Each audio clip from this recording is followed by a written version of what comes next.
24 of the world's top drivers meet at Silverstone for the Grand Prix of Europe.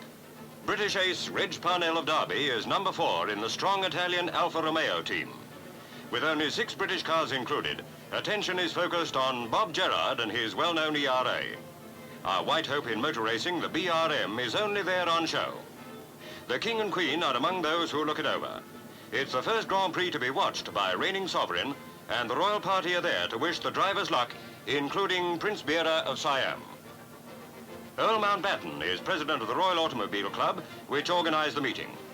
Favorites for the trophy are the Alfa Romeo foursome, with Louis Chiron and his Maseratis as nearest challengers. 70 laps lie ahead, 200 miles to come, as they thunder away to a perfect start.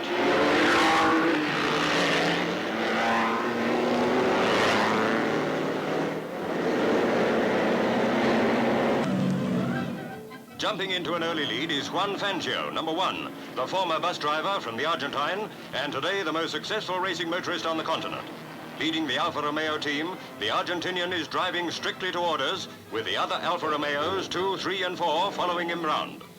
Chasing the Italian quartet, down the straight from Copse Corner comes the Belgian driver Johnny Claes, number 18 in a Tolbo, and Bob Gerrard, number 12 in his ERA.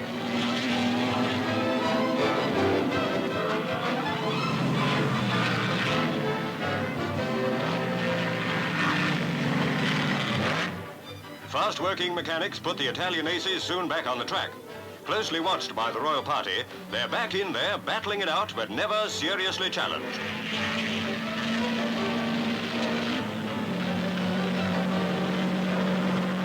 The halfway mark is coming up, and the order stays unchanged. Reg Parnell in Alfa Romeo number 4 is still in 4th place, and Fangio in number 1 is still out front.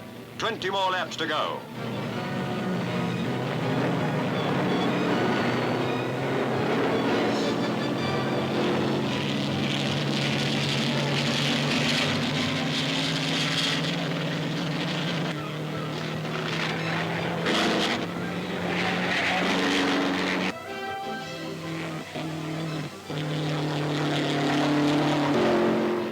Down goes the checkered flag for first man home, and it's Alfa Romeo's number 2, Giuseppe Farina. A broken oil pipe having forced Fangio to retire. Fagioli is second, Parnell third. A 1-2-3 triumph for the cars from Italy.